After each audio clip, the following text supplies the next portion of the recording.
Good afternoon student, this is Sushant sir competitive इंग्लिशेर आरो एक इम्पोर्टेंट क्लासे चले आसलाम।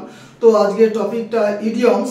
मडारेट बा एडभान्स लेभेलेर कैंडिडेट जारा आछो तादेर पक्षे हयतो क्लासटा इजी, किन्तु बिगिनार्सदेर पक्षे किन्तु अतटा इजी नय।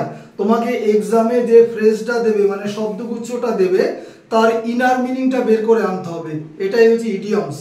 इडियम्सेर बांगला माने कि बागधारा, ठीक आछे, भाषार वैशिष्ट्य। और होच्छे प्रभार्ब मानेटा होच्छे प्रबाद प्रवचन, सेटा आलादा पार्ट। যাই হোক, তো স্ক্রিনশটের জন্য কয়েক সেকেন্ড সময় দিলাম। চলো ক্লাস শুরু করি। শুরু করার আগে দেখো আমার ডান দিকে অ্যাড, প্রত্যেকেই জানো ডাব্লিউবি এসএলএসটির এক্সাম আবার হবে দীর্ঘ 10 বছর পর। তো সেখানে ইংলিশ পার্টটা, নবম দশমের ইংলিশ পার্টটা আমি পড়াই, টেক্সট এবং গ্রামার একসাথে।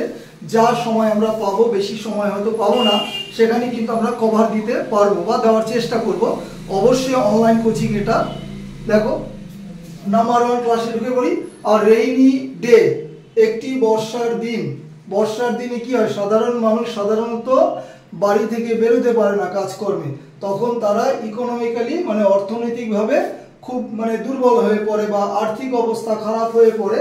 এই কারণে দিয়েছে টাইম অফ ডিফিকাল্টি, এটা হচ্ছে ইনার মিনিং নেবে। তাহলে ইনার মিনিংটা কি নেবে, টাইম অফ ডিফিকাল্টি, মনে রাখবে। Number 2 raining cats and dogs. Cats and dogs মানে প্রত্যেকে জানো, রেইনিং মানে বৃষ্টি হওয়া। দেখো বিড়াল যখন ডাকে তো ডাকতেই থাকে, ঠিক আছে, কুকুর যখন ঘেউ ঘেউ করে তো ঘেউ ঘেউ করতেই থাকে, থামতে আর চায় না। তো এর ইনার মিনিংটা নিচ্ছে রেইনিং হেভিলি, জোরালোভাবে বৃষ্টি হওয়া। Number 3 part and parcel. Part মানে অংশ, পার্সেল মানে কোনো মোড়ক। দেখবে তোমার হচ্ছে ফ্লিপকার্টে যে পার্সেল আছে না, তাহলে পার্ট অ্যান্ড পার্সেল অর্থাৎ একটা আরেকটার কিন্তু পরিপূরক। তাহলে এখানে ইনার মিনিংটা নিচ্ছে অতি প্রয়োজনীয় কোনো বিষয়।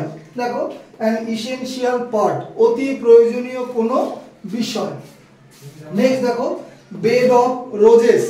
আবারও বলি মডারেট বা অ্যাডভান্স লেভেলের ক্যান্ডিডেটদের পক্ষে খুবই ইজি। তারা বাদিকের ইডিয়মস গুলো দেখেই বলে দেবে যে কোনটা আনসার নেবে। মূলত বিগিনার্সদের রিকোয়েস্টই দিচ্ছি। বেড অফ রোজেস, বেড মানে জানো, রোজ মানেও জানো, তাহলে এখানে একটা পজিটিভ মানে হওয়া উচিত, আনন্দদায়ক, সুখের কোনো অবস্থা এরকম। তাহলে আনসার নেবে আ প্লেজেন্ট সিচুয়েশন, আনন্দদায়ক কোনো অনুভূতি বা পরিস্থিতি, যাই বলি। নাম্বার 5 স্মেল আর রেট। র্যাট, র্যাট মানে প্রত্যেকেই জানো ইঁদুর। স্মেল মানে কি, গন্ধ শোকা, গন্ধ নেওয়া।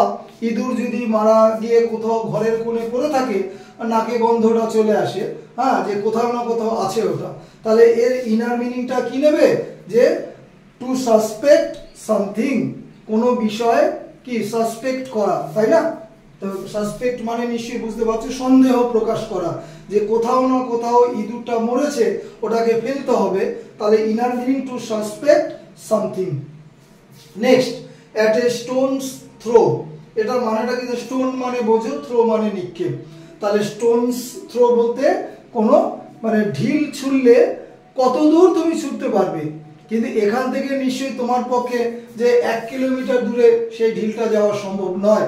তাহলে এর সেন্স নিচ্ছে হচ্ছে ঢিল ছোড়া দূরত্ব মানে কি, নিকট, নিকট দূরত্ব নিচ্ছে। কারণ একটা ঢিল তুমি এখান থেকে থ্রো করলে কত দূর আর যাবে ঢিলটা, তাই না? তাহলে নিকট যেহেতু নিচ্ছে, এটার ইনার মিনিংটা কি হবে, ভেরি নিয়ার, মানে খুব কাছাকাছি, ডিস্টেন্স বোঝায় এখানে। নাম্বার 7 বলে নিচ্ছি, সবকটাই কিন্তু এসএসসি এমটিএস এ দেওয়া, ঠিক আছে। ব্রেক দ্য আইস, বরফ ভাঙা, ঠিক আছে। এখানে অপশনটা কি, হয়তো অপশনটা বিভিন্নভাবে দিতে পারে। আগে মিনিংটা বুঝে নাও, যে দুই বন্ধুর মধ্যে মনোমালিন্য হয়েছে, ঠিক আছে, যে কোনো কারণে হোক তাদের আবার নতুন করে মিল হলো। তাহলে এখানে নিতে পারে টু ব্রেক দ্য সাইলেন্স, নীরবতা ভঙ্গ। অথবা হতে পারে দুই বন্ধুর মধ্যে কথোপকথন অনেকদিন ধরে বন্ধ আছে, কাউকে না কাউকে তো শুরু করতে হবে, তাহলে টু স্টার্ট কনভারসেশন, এটাও কিন্তু হতে পারে। নেক্সট দেখো নাম্বার 8 বা লাস্ট অ্যান আপিল টাস্ক। একটা আপিল মানে কি, উঁচু কিছু, তাই না? একটা উচ্চ ধরনের, উঁচু মানে একদম বিশাল হাই ধরনের কোনো কাজ। তাহলে ইনার মিনিংটা নিচ্ছে কঠিন কোনো কাজ, সহজ কাজ নয়, তাই না, কঠিন কাজ। তাহলে ডিফিকাল্ট টাস্ক। আপিল মানে কি, উঁচু, তাই সেই অর্থে ইনার মিনিং নেবে ডিফিকাল্ট টাস্ক। এবার হোমওয়ার্ক, প্রুডেন্ট মিনস শূন্যস্থান বলেছিলাম, নট শূন্যস্থান, এটা একটা সিনোনিম দিয়েছি। তো তোমরা সেখানে অপশনটা 4টে আছে, দেখে নেবে, আমি তোমাদের উদ্দেশ্যে বলছি না, ছেড়ে দিচ্ছি। অবশ্যই কিন্তু আনসারটা সেন্ড করবে, 2জন 4জন আনসার সেন্ড করে কি লাভ। যাক, সম্পূর্ণ ক্লাসটা বাংলায় বোঝাই, প্রত্যেকেই জানো। সকলের কাছে লাইক, শেয়ার, সাবস্ক্রাইব অবশ্যই আশা করতে পারি। ক্লাস শেষ করলাম। Have a good night.